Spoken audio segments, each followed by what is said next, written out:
All right, what's going on, everyone? Hopefully we are live. Just going to check and make sure everything is gravy. I believe it is. Good morning. This is the Globebusters pre-show that you are checking out now. All right, what's going on, everyone? Hopefully we are live. Let's get rid of that. Just going to check and... There we go. Fix that. There we go. All right, so welcome, everybody. This is the Globebusters live show. The Globebusters pre-show, and we should be getting a call here from Bob shortly. We've got an exciting show today. Should be good. It's going to be called Flat Earth Under Pressure. So if you want to check that out, there's a link in the description, and we will be moving over there in about 15 minutes. We just do a little pre-show, get together, talk. We've got some good guests today. We've got Sleeping Warrior is going to be on. People might know him from his channel or from the Flat Earth Debates. And we also have Adam Meakin from Iron Realm Media, who will be joining us, who is awesome, and I love everything that Iron Realm does. If you haven't subscribed to them, make sure you do, and I'll put a link to their channel in the description as well. I haven't done that yet, but we'll be doing that. But you are listening to the pre-show. So hello, everybody. Hope everyone is well. This will be a good topic today. We're going to be talking about, of course, the gas pressure of the Earth and whether or not it can exist next to a vacuum.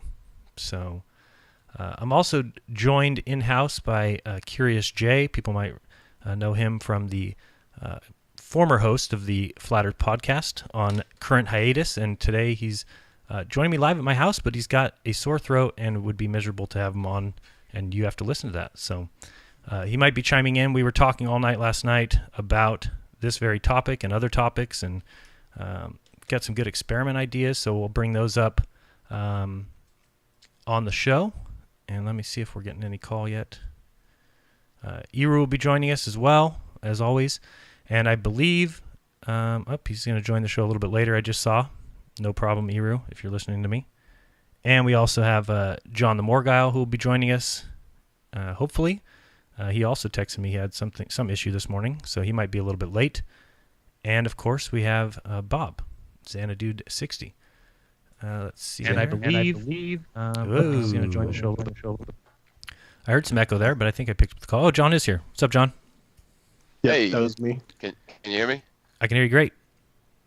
Can you guys hear me? Cool, thank you. Yeah, well, good. We can hear you, Bob. Okay, cool.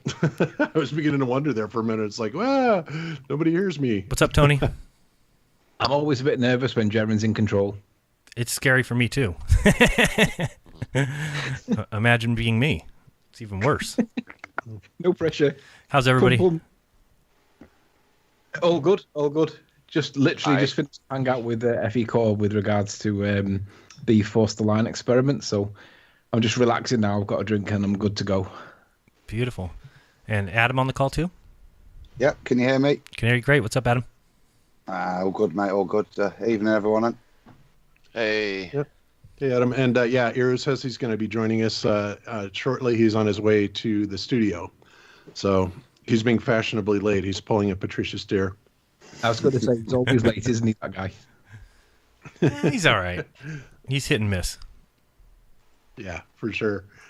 That's funny. Okay, so we had a great show for everybody today. I think we're going to be talking about pressurized systems next to vacuums and the insane impossibility of that. But, we got to give the devil its due. And I'm sorry, Adam, go ahead. Or whoever I didn't it say was. it, mate. Okay. Was it you, Tony? No. All right. Well, then I will continue then. It's a phantom. So, we're going to be talking about vacuums next to pressurized systems and debunking the specific work of one school teacher, which is unfortunate that he does this. But, I was utterly amazed when I watched his videos and how he absolutely 100% skirted the issue. Yep. Yeah, and I can't wait to listen to that. Bob, I sent you that clip of Neil deGrasse and was listening to it last night, and I've never heard a more convoluted nonsense back and forth. It's crap. His explanation. I'm talking about the Neil deGrasse explanation for how the gas pressure exists next to the vacuum. At one point, he even says, well, the Earth doesn't hold it. Well, it does hold it. He just goes back and forth. You got to hear it. We'll listen to it. It's going to be great. The pressure gradient is present and measurable on Earth I live on. How do you explain this with a flat Earth and a dome? That's from Swindle in the chat. Sorry, just reading chat. I see that. Hopefully you watch the show. Click the link that's in the description. We'll be moving over there in about 10, 11 minutes, and I'm sure you'll find out. Yeah, especially since a flat Earth and a dome explains it absolutely perfectly. Right. So, yeah, we'll discuss that. We'll absolutely discuss that. But yeah, in the meantime, there's several other things that I also want to talk about, and that's Dr. John Dee's work with refraction and some of the results that FE Core got. And it appears that the norm is for light to refract up, not down. And there's a lot of evidence to prove that. So with that being true, being more the norm than anything, especially with certain conditions, like when people are doing the laser tests over water in the evening, or even over land in the evening, that completely not only debunks the ball Earth model, but it annihilates 7.6R, which of course was nonsense in the first place. Yeah, no, completely. That will be good. If I was going to show an image, but I don't know how I can show everybody. I guess if you go to my channel real quick, I'll show you an image and just tell me if this is what the globe Earth belief is. Let me see if I can bring it up over here. 1 second. Yeah, I can actually share it on Skype. Oh, cool. Your image, so go ahead. And let me transfer it over here.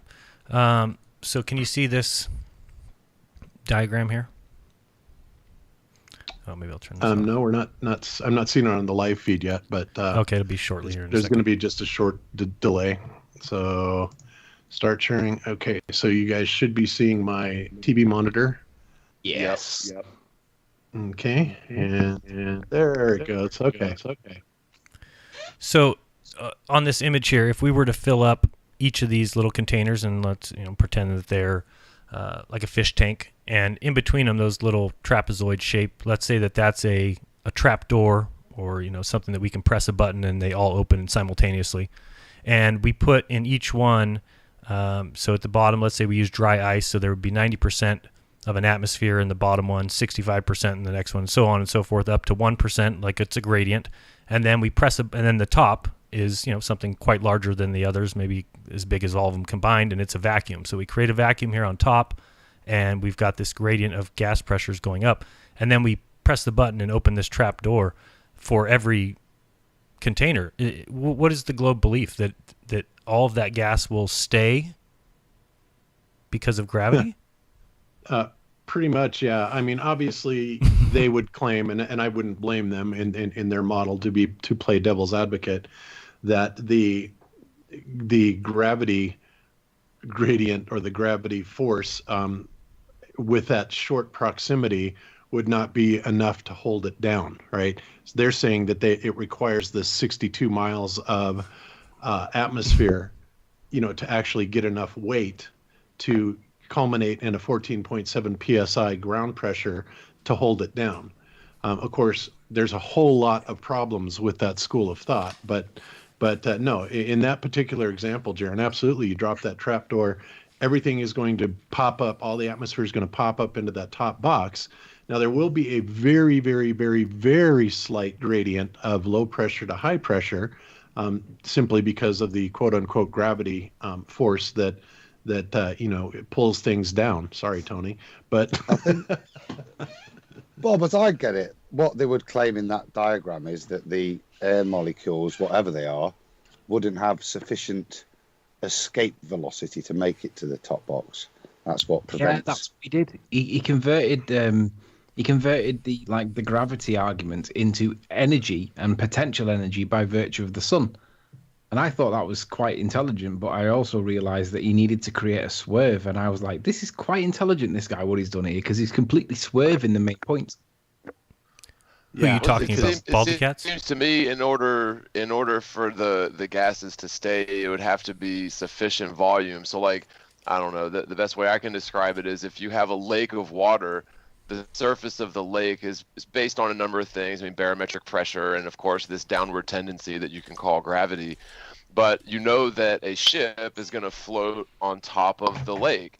And if it's probably a bad example, but same thing with like a helium balloon is going to float up to where above the lake of troposphere, if you will, and it's going to float on top of that. But because that's such a scaled down little compressed volume, it seems like it would all tend to the vacuum, regardless of any gravitational force in air quotes. Yeah, and let's not forget what is the area of most pressure in this diagram. The most pressure is where that 90% is, the lowest layer. That's where the most pressure is, and that pressure is only there because it's pressing against the sides of the container, the walls of the container. Yeah, that's exactly the point. Exactly. Wherever the highest pressure is, right? The lowest is obviously up further to the top. But see how we've got all these compartmentalized into different compartments? Well, that's what allows us to have that pressure differential, right? Right. It's not how the atmosphere works. So how do we have the gas pressure that's at the bottom, or indeed the gas pressure of 0.1 or 1% at the top, without something for the pressure that is the pressure to push against? Right. So yeah, what's the top pushing against? If the bottom's pushing against the bit above it, and the bit above that is pushing against the bit above that, overall that keeps pushing up and pushing up and pushing up. But they're saying that it gradually deteriorates. Well, how does it do that when it's a pressure in the first place? It can't do that. There has to be a container for it to push off, for you to have the pressure. It's like when he did his diagram, pressure equals force divided by area. Well, what if you've not got an area? Then you haven't got a pressure. It's literally that simple, and he knows that. But I got the feeling he was smirking whilst he was laughing at us. Yeah, it's the necessary antecedent. Yeah. Yeah, you can't do this test without, again, to do it on their scales is just simply impossible. It's another thing that you can't prove, can't show. You can't have that experiment. And the other thing, of course, that really right. all up is Ta-da! the circumference speed of the Earth that's spinning, right? Every time you see one of these diagrams, it always it allows you to think that the Earth's not spinning, that it's stationary whilst you're thinking about this. Right, because there's no way you can consider it spinning. Yeah, the Earth's supposed to be spinning, right? So that means the heaviest atoms of the gas will be centrifuged outwards, right? And the lighter parts will be centrifuged, or like maybe centripetally moved inwards because of the centrifugal force. So the heavier atoms would be towards the outside edge if the Earth was really spinning. And wouldn't the rotational speed would increase, right? The further you get away. It's ridiculous. Wouldn't the like a ton of coffee should weigh less at the equator than it does in, like, say, New York, right? Yeah. So you could buy gold equator. Yeah, you could buy gold on the equator and then sell it like in Northern Europe for double the price because it's way make a fortune. Yeah. Yeah, that's pretty funny. Yeah, it's ridiculous, but yeah, we're going to cover all that today, as well as a few other things, but. I think this is a really interesting subject, and it's common sense. It really is, and you have to get these convoluted explanations, especially from baldy cats that, talking about different phenomenon of gas and gas behavior. Of course, all of that is well within the atmosphere and with a constant surrounding pressure. Where he never went, of course, was that the fact that none of this is sitting opposing a vacuum, right? Or the absolute power of that vacuum. And that's something that really needs to be taken into consideration. Right. And in that Neil deGrasse clip, he clearly says that, the vacuum of space is stronger than any vacuum that we can create on Earth. Yeah. 10 to the minus 17 torr, right? So yes. Right. What's the differential between that and the atmospheric pressure that we breathe? Is that a massive differential? Hell yeah. I'm glad you asked that, because I just happen to have a chart that shows just that, and it's orders of magnitude difference, and I mean huge orders of magnitude difference. I love it. Yep. So anyway, okay, guys. Well, it's 2 minutes to the hour. So Jaron, go ahead and I guess hang up on us, and we'll head over to Globebusters. Mods, if you would be so kind, spam the Globebusters show link in the Jeranism chat. And we will meet everybody over on the Globebusters channel, and we'll kick this show off. Sounds good. See you guys in a second. All right. See you in a bit. All right, guys. So, yeah, please click the link in the description if you want to head over and watch today's Globebusters show, which starts in about 1 minute, called Flat Earth Under Pressure. Should be interesting. Thank you guys for joining us for another short pre-show. Hope you enjoyed it a little bit. But yeah, show starts in about 1 minute, and I will see you over there. Till next time, do your own research, because when you do, you'll never again believe what you've been taught. This has been Jeranism, and peace.